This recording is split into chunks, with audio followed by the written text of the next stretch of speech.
Once upon a midnight dreary, while I pondered weak and weary over many a quaint and curious volume of forgotten lore, while I nodded, nearly napping, suddenly there came a tapping, as of someone gently rapping at my chamber door. 'Tis some visitor, I muttered, tapping at my chamber door. Only this, and nothing more.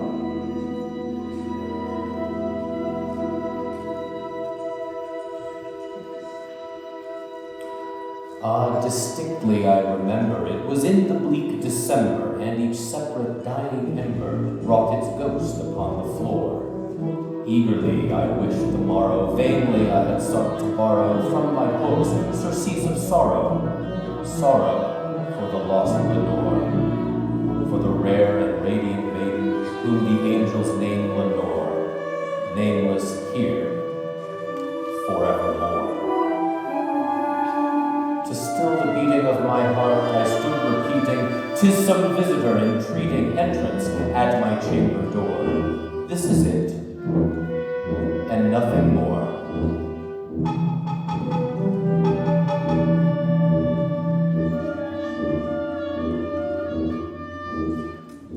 Presently my soul grew stronger, hesitating, then no longer. Sir, I said, or madam, truly your forgiveness I implore. But the fact is I was napping, and so gently you came rapping, and so faintly you came tapping at my chamber door, that I scarce was sure I heard you. Here I opened wide the door. Darkness there, and nothing more.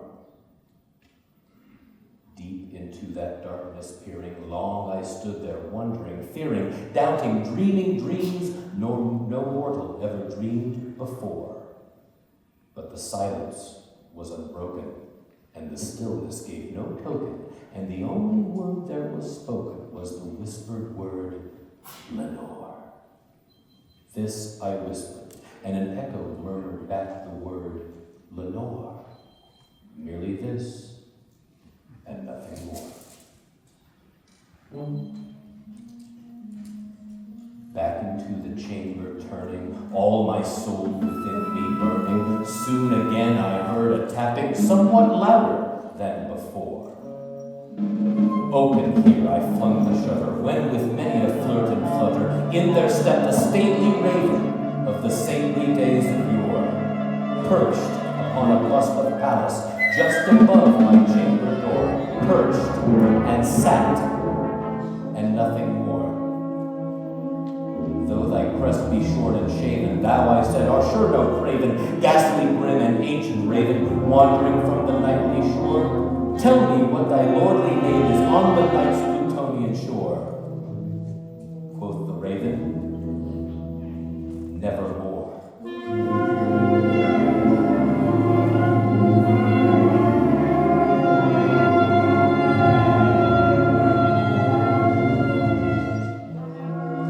Much I marveled this ungainly fowl to hear discourse so plainly, though its answer little meaning, little relevancy bore.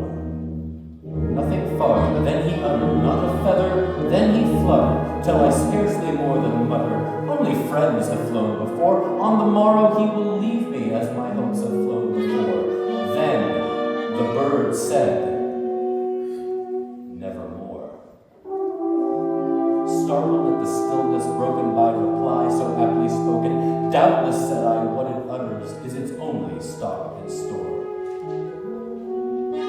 She shall press, nevermore.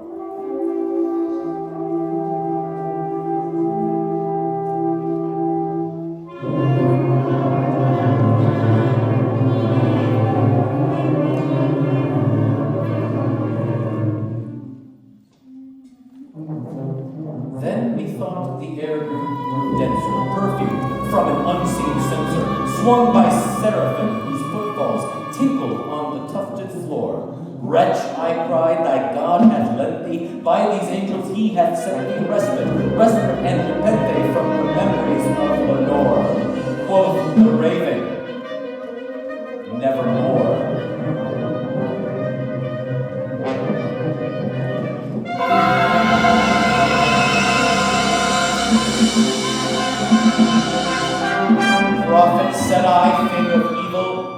still, if bird or devil, tell this ancient sorrow name, if within the distant haven it shall clasp a sainted maiden, whom the angels name Lenore. Clasp a rare and radiant maiden, whom the angels name Lenore. Quoth the raven, nevermore.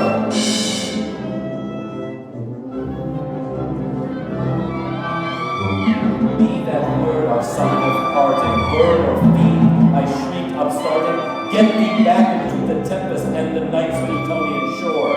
Leave no black curious token of that lie thy soul hath spoken. Leave my loneliness unbroken, quit thy bust above my door. Take thy beak from out my heart, and take thy form from off my door. Quoth the raven, nevermore.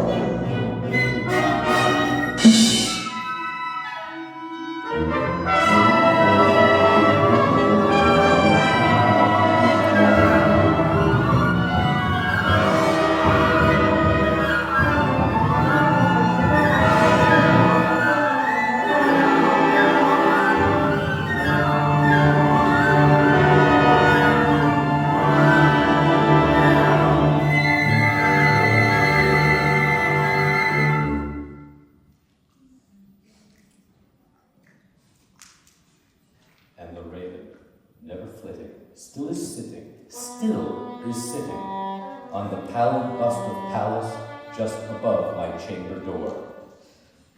And his eyes have all the seeming of a demon that is dreaming, and the lamplight o'er him streaming throws his shadow on the floor. And my soul, from out that shadow that lies floating on the floor, shall be lifted nevermore.